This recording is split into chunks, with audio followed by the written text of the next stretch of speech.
ప్రెస్సరా కూడి వచ్చిన మీ అందరికీ నా వందనాలు. నాకు ఈ సమయాన్ని ఇచ్చిన దైవజనులు ఇస్రాయేల్ గారిని నా ప్రత్యేకమైన వందనాలు తెలియజేస్తున్నాను. యేసు ప్రభు వారు శిలువలో పలికిన 7 మాటలలో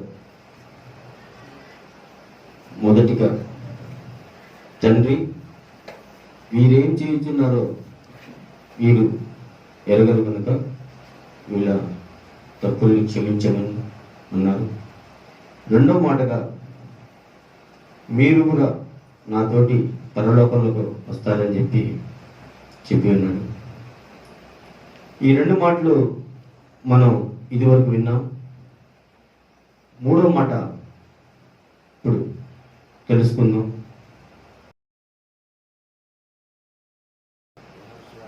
యోహాను సువార్త 19వ అధ్యాయం 26-27 వచనాలు ఒకసారి చదువుదాం. యేసు తన తల్లియు తాను ప్రేమించిన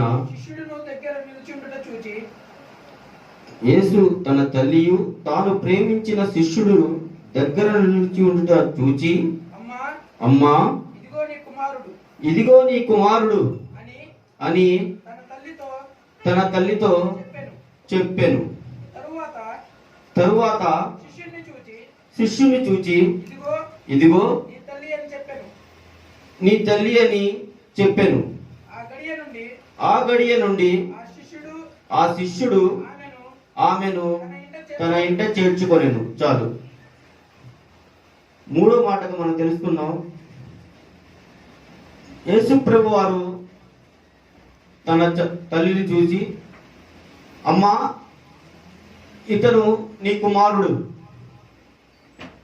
అని ఆ తల్లిని ఆ కుమారుడికి బాధ్యత గుర్తు చేస్తూ తెలియజేశాడు. తర్వాత శిష్యుని చూచి, ఇదిగో నీ తల్లి అని ఆ శిష్యుడికి ఆ తల్లి బాధ్యతను అప్పగించాడు. యేసు ప్రభు వారు ఆ మాట చెప్పిన వెంటనే ఎమ్మటే ఆ శిష్యుడు ఆ గడియలోనే, ఆ నిమిషంలోనే, అప్పుడే ఆమెను తన ఇంట చేర్చుకున్నాడు. యేసు ప్రభు వారు పలికిన మూడో మాట, యేసు ప్రభు వారు ఎప్పుడైతే తల్లిని తన కుమారుడికి బాధ్యత అప్పగించాడో, అలానే తన శిష్యునికి తన తల్లి బాధ్యత ఎలా అప్పగించాడో, యేసు ప్రభు వారు చెప్పిన విధంగా ఆ శిష్యుడు తన బాధ్యతను అప్పుడే ఎమ్మటే ఆ గడియలోనే తన తల్లిని తన ఇంట చేర్చుకున్నాడు. ఇక్కడ మనం తెలుసుకోవాల్సిన మాట ఏంటంటే, ఒకరి పట్ల ఒకరికి బాధ్యత. మొదటిగా తన తల్లిని చూచి, ఇదిగో నీ కుమారుడు. ప్రేమైన దేవుడు బిడ్డారా, ఈ రోజుల్లో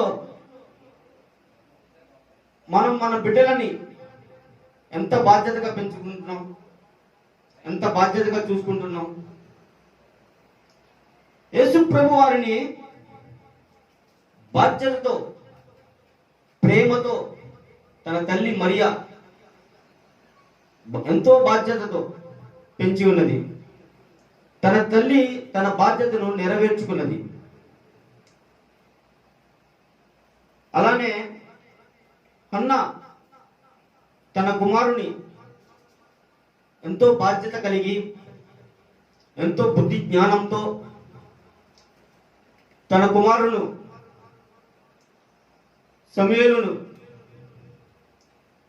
ఒక ప్రవక్తగా, ఒక యాజకునిగా, ఒక న్యాయాధిపతిగా తన కుమారుడి బాధ్యతను తాను ఎంతో బాధ్యతగా పెంచిన సంగతి మనం బైబిల్లో తెలుసుకున్న విషయాలు. మీరు ఒకసారి ఆలోచించండి దేవ బిడ్డలారా, మన బిడ్డలను ఎంత బాధ్యతగా పెంచుతున్నాం. ఈ రోజుల్లో మనం మన బిడ్డలని బాధ్యత కాదు కదా, ప్రేమ కూడా చూపించలేకపోతున్నాం.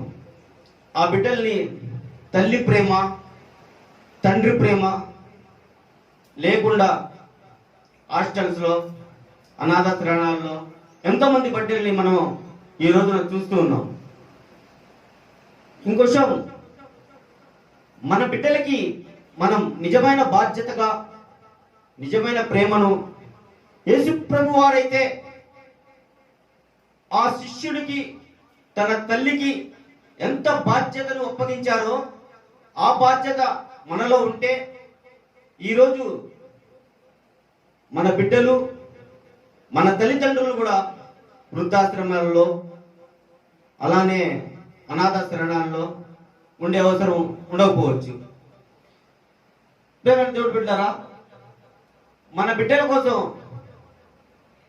మనం ఎంతో కష్టించి, శ్రమించి, బాధ్యత కలిగి పోషించుకోవాలి. ఒక బాధ్యత కలిగి ఆ బిడ్డలను అభివృద్ధిలోకి నడిపించాలి. మరియా యేసు ప్రభునైతే ఎలా బాధ్యతగా పెంచిందో, హన్నా సమూయేలుని ఎంత బాధ్యతగా తయారు చేశారో మనం బైబిల్లో చూడవచ్చు. అలానే ఏమైనా దేవుడు బిడ్డలారా,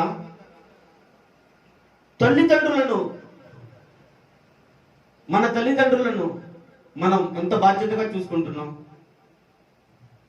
ఒక్క నిమిషం మీరు ఆలోచించండి. ఈరోజు మన తల్లిదండ్రులు ఎంతో మంది ఈరోజు వృద్ధాశ్రమంలో ఉండడానికి గల కారణం తల్లిదండ్రుల మీద మనకి లేని బాధ్యత. తల్లిదండ్రులు మనల్ని ఎంతగానో ప్రేమించి బాధ్యత కలిగి ఉన్నత స్థాయిలో అభివృద్ధి పొందినట్లయితే మనం ఆ తల్లిదండ్రులకు ఇచ్చే బాధ్యత, గౌరవం వృద్ధాశ్రమంలో నడిపించడం. ఈరోజు ఎంతో మందిని మనం చూస్తున్నాం. ఎన్నో వృద్ధాశ్రమాల్లో ఈరోజు తల్లిదండ్రులు ఒక అనాథులుగా, ఎవరు లేని స్థితిలో, దిక్కుతోచని స్థితిలో పడి ఉన్నారు. యేసు ప్రభు మనల్ని హెచ్చరిస్తున్నారు సిలువలో 3వ మాటగా, తల్లిదండ్రులను సన్మానించడం మనకు దీర్ఘ ఆయుష్కాలం. మనకి దేవుడైన యెహోవా 10 ఆజ్ఞలు ఇచ్చి ఉన్నారు. ఆ 10 ఆజ్ఞలలో తల్లిదండ్రులను సన్మానించు వారు దీర్ఘాయుష్మంతులు అవుదురు. తల్లిదండ్రులను సన్మానించే వాళ్ళు ఏమంటారంట? దీర్ఘాయుష్మంతులు అవుతారంట. దేవుడు బిడ్డలారా, మనం సన్మానించడం కాదు కదా, వాళ్ళకి ఒక పూట తిండి కూడా పెట్టలేని పరిస్థితిలో ఉన్నాం. ప్రేమ దేవుడు బిడ్డలారా, మీరు ఒకటి ఆలోచించేయాలి. ఆ రోజు మనలను పోషించలేక, బాధ్యత లేక మన తల్లిదండ్రులు ఉన్నట్లయితే మనం ఈ స్థితిలో ఉండేవారం కాదేమో. కానీ మనం మన తల్లిదండ్రులకు ఒక పూట తిండి కూడా పెట్టలేకపోతున్నాం. వారిని వృద్ధాశ్రమంలోకి నడిపించేస్తున్నాం. ప్రియమైన దేవుడు బిడ్డలారా, యేసు ప్రభు వారు తన తల్లిని, తన శిష్యునికి దగ్గర నుంచి చూచి ఒకరి పట్ల ఒకళ్ళు బాధ్యత కలిగి ఉండాలని చెప్పి యేసు ప్రభు వారు సిలువలో 3వ మాటగా చెప్పి ఉన్నారు. ప్రేమ దేవుడు బిడ్డలారా, యేసు ప్రభు శిష్యుడికి తన తల్లిని బాధ్యత ఎందుకు అప్పగించారు? మరియకు బిడ్డలు ఉన్నారు. యేసు ప్రభు వారు జన్మించిన తర్వాత మరియకు కుమార్తెలను దేవుడు అనుగ్రహించారు. మరియమ్మ యేసు ప్రభును కని పెంచి తన బాధ్యతను చేసింది. అలానే యేసు ప్రభు వారు తన ప్రియ శిష్యుడు యోహాను గారికి తన తల్లి బాధ్యతను అప్పగించాడు. ఒకరి పట్ల ఒకళ్ళు బాధ్యతగా ఉండాలని, ఒకరి పట్ల ఒకళ్ళు ప్రేమతో ఉండాలని యేసు ప్రభు వారు ఆనాడు శిలువలో మనకి మూడో మాటగా సెలవిచ్చారు. ఈ కొన్ని మాటలు మన వెనుకల్లో దీవించును గాక. ఆమేన్.